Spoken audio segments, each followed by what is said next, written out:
और एक बार फिर से आप सभी का स्वागत है। इस वीडियो के माध्यम से मैं बहुत यूज़फुल जानकारी आप लोगों के साथ शेयर करने वाली हूँ, जो पति के लिए बहुत यूज़फुल है और वो अपने आप को झूठे केसेज से बचा सकते हैं।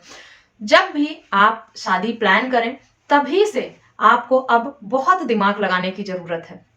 यानी शादी तय करने से लेकर ही आपको अब छोटी-छोटी बातों का ध्यान रखना होगा, सावधानी बरतनी होगी, ताकि आने वाले समय में आप बड़ी-बड़ी मुसीबतों से अपने आप को बचा सकें। क्योंकि अब वो ज़माना नहीं रहा कि भरोसा करके, आँख बंद करके भरोसा करके हम शादी कर लें और अपने पार्टनर पर इतना ब्लाइंडली फ़ेथ कर लें कि वो जो कर रहा है, अच्छा कर रहा है, सही कर रहा है। जो लोग ऐसा करते हैं, उनके साथ भविष्य में परेशानियाँ आने की संभावना ज़्यादा रहती है। इसलिए अगर आप थोड़ी सावधानी रखेंगे, अवेयर रहेंगे, जागरूक रहेंगे, अपने हक में, अपने हक अधिकारों को जानते रहेंगे और दिमाग लगाएंगे, तब आप झूठे केसेस का जो ट्रैप है, उससे अपने आप को बचा सकते हैं। ज़रूरी नहीं है हर शादी विवादित ही हो, हर शादी लालच में ही की जा रही हो और आने वाले समय में केस ही आपके ऊपर हो। लेकिन अगर आप अपने बचाव में छोटे-छोटे सबूत तैयार कर लेते हैं, तो अगर भविष्य में किसी भी तरह की प्रॉब्लम आती है, पार्टनर आपका झूठे केसेस आपके ऊपर करता है, तो आप अपने आप को उन्हीं सबूतों के आधार पर बचा पाएंगे। शादी से पहले ही आपको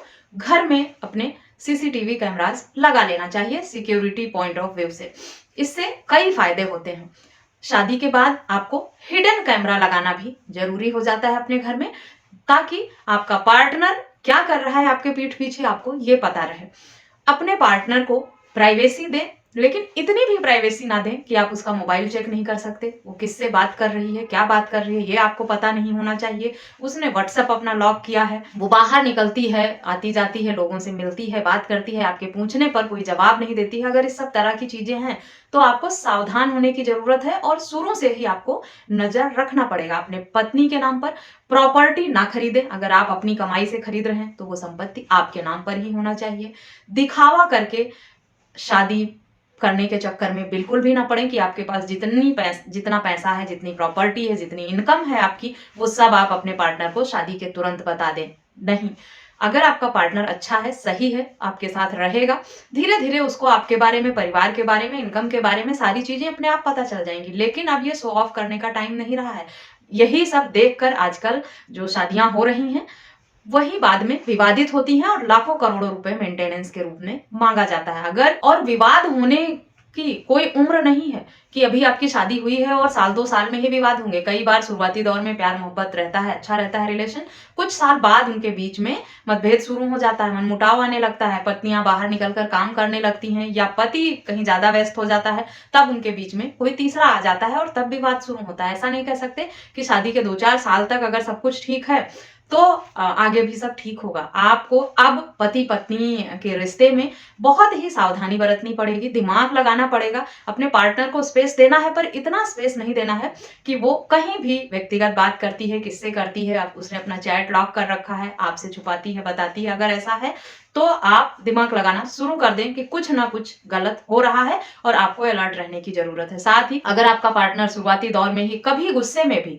आपको धमकी देता है, झूठे केस करने का नाम लेता है या कहता है कि सबको जेल भिजवाएगा, सबक सिखाएगा, मेंटेनेंस लेगा, इस तरह की धमकियां आजकल बहुत छोटी छोटी बातों पर ही मिलने लग जाती हैं पत्नी की तरफ से। तो अगर इस तरह के शब्दों का इस्तेमाल किया गया है, तो भी आपको सावधान रहने की जरूरत है और आप तभी से रिकॉर्ड करना, वीडियो बनाना और चैट पर अगर पत्नी ने आपके साथ अभद्रता की है, तो उस सबको सबूत बनाना शुरू कर दें और सुरक्षित रखें उन सारे सबूतों को। कई बार लोग फोन में ही रखते हैं, फोन खो जाता है, खराब हो जाता है, रिकवर नहीं कर पाते हैं और सारा सबूत होते हुए भी अपने आप को बचा नहीं पाते हैं। इसीलिए आपको अब शुरुआती दौर से ही दिमाग लगाने की जरूरत है।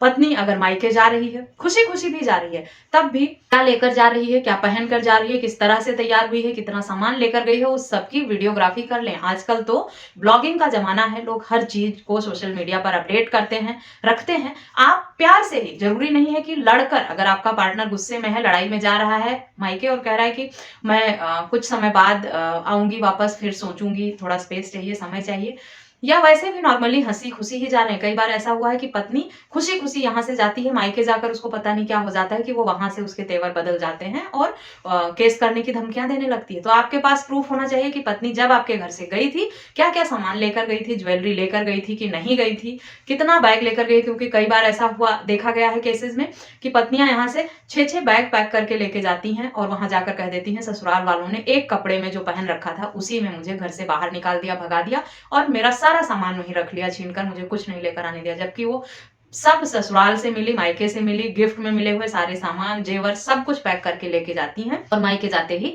इस तरह के आरोप लगाती हैं। इसीलिए अब इन सब की वीडियोग्राफी आप जरूर करें, हंसी खुशी में, मजाक मजाक में। ये नहीं कह दें कि ये सब एक हमारे लिए मेमोरीज होंगी, इसको हम यादगार बनाएंगे कि तुम पहली बार कब गई थी, क्या पहन कर गई थी, किस तरह गई थी। हम इस सबको एक सबूत बनाकर अच्छी यादें कलेक्ट करना चाहते हैं। इस तरह का बहाना करके भी आप उस सब को रिकॉर्ड में रख सकते हैं ताकि जब वहां जाकर तेवर बदलें और आपको धमकियां मिलनी शुरू हो, आपके खिलाफ झूठे एफआईआर हों, तो आप अपने आप को बचा सकें उन सारे आरोपों से। माँ बाप के साथ अगर पत्नी जबान लड़ाती है, बदतमीजी करती है, उल्टा जवाब देती है या कई बार हाथापाई भी कर लेती है, उस सब का सबूत आपको बनाकर रखना है। शादी की बात शुरू हुई है तब से ही आपको एक एक कदम पर सावधानी बरतनी होगी, सबूत बनाना होगा और बहुत ही दिमाग लगाकर रिश्ते को चलाना होगा। तब जाकर आप कहीं शादीशुदा जीवन को सही से चला पाएंगे, बचा पाएंगे। क्योंकि जमाना बदलता जा रहा है, लोगों की सोच बदलती जा रही है, लड़कियों के पास अपॉर्चुनिटीज बहुत ज्यादा हैं। घर में लड़कियां कम रहती हैं, बाहर ज्यादा निकलती हैं, एक्सपोजर उनको मिलता है, आजादी मिलती है। कुछ लड़कियां ना चाहते हुए भी रिलेशनशिप में पड़ जाती हैं घर और परिवार के हालात खराब होने की वजह से। ससुराल में लोग जो हैं वो उनके अगेंस्ट होते हैं, सही से बात नहीं करते, कोऑपरेट नहीं करते। पति भी अपने परिवार का पक्ष लेता है कई बार या ध्यान नहीं देता है काम के लोड में, तो पत्नी को ऐसे में किसी तीसरे का सहारा मिल जाता है, हमदर्दी मिल जाती है और फिर वो धीरे धीरे उसके करीब आने लगती है। कई बार लोग मजबूरी में भी इस तरह के अफेयर में पड़ जाते हैं, कई बार प्लानिंग के साथ ऐसा होता है, सोची समझी चाल होती है। हर केस अलग अलग तरीके से होता है, लेकिन ओवरऑल समस्या जो है वो पति को ही झेलनी पड़ती है। चाहे खुशी से रिलेशन अलग बना हो या जोर जबरदस्ती से बना हो या प्लानिंग के तहत महिला ने धोखा दिया हो, उसको फंसना पति को ही है। मुकदमे उसी के ऊपर झूठे होने हैं, सुनवाई उसी की लोअर कोर्ट से हाई कोर्ट, सुप्रीम कोर्ट तक नहीं होती है, भागना पड़ता है। क्योंकि पति लोग अपने हक में सबूत नहीं बनाते हैं, ध्यान नहीं देते हैं, बहुत लापरवाही करते हैं या ज्यादा समय वो घर से बाहर ही रहते हैं, घर पे रहते ही नहीं है। अगर आप घर पे नहीं रह रहे तो घर की महिलाएं, औरतें घर पे रहती हैं और छोटे भाई बहन घर पे रहते हैं, उनको लगाएं इस काम में, निगरानी रखें, विश्वास करें। रिश्ते में विश्वास भी जरूरी है, पर अंधा विश्वास बिल्कुल भी ना करें। आंखें बंद करके विश्वास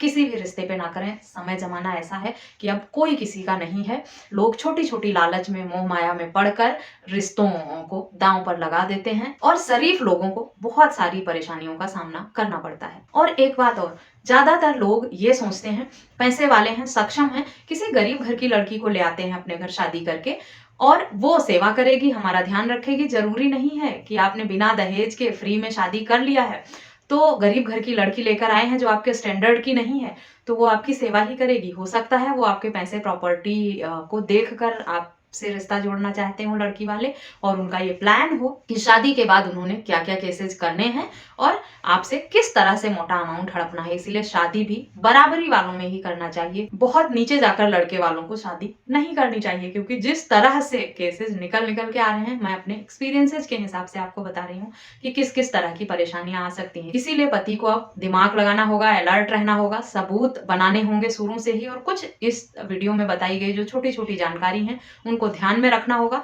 तो वो अपने आप को, अगर पत्नी ने झूठा केस कर भी दिया है, मायके जाकर धमकियां दे रही है, फंसाने की कोशिश भी कर रही है और मामले दर्ज करा दिए झूठे, अगर आपने इस तरह की सावधानी रखी है, सबूत बनाकर रखा है, तो आप आसानी से अपने आप को बचा लेंगे। आजकल तो शादी में भी कितना गिफ्ट आइटम मिलते हैं, कितने पैसे चढ़ते हैं, कितनी ज्वेलरी या कपड़े जो भी दिए जाते हैं, सबकी वीडियोग्राफी होती है। उस सब को तैयार करके रखें ताकि भविष्य में जब भी कोई मुसीबत आए ऐसी झूठे केसेज होने की, तब आप तैयार रहें अपना बचाव करने के लिए। आशा करती हूँ ये वीडियो आपके लिए यूजफुल होगी। वीडियो अच्छी लगी है तो चैनल को सब्सक्राइब करके बेल आइकन को प्रेस करना बिल्कुल भी ना भूलें। मिलते हैं नेक्स्ट वीडियो में, तब तक के लिए थैंक यू एंड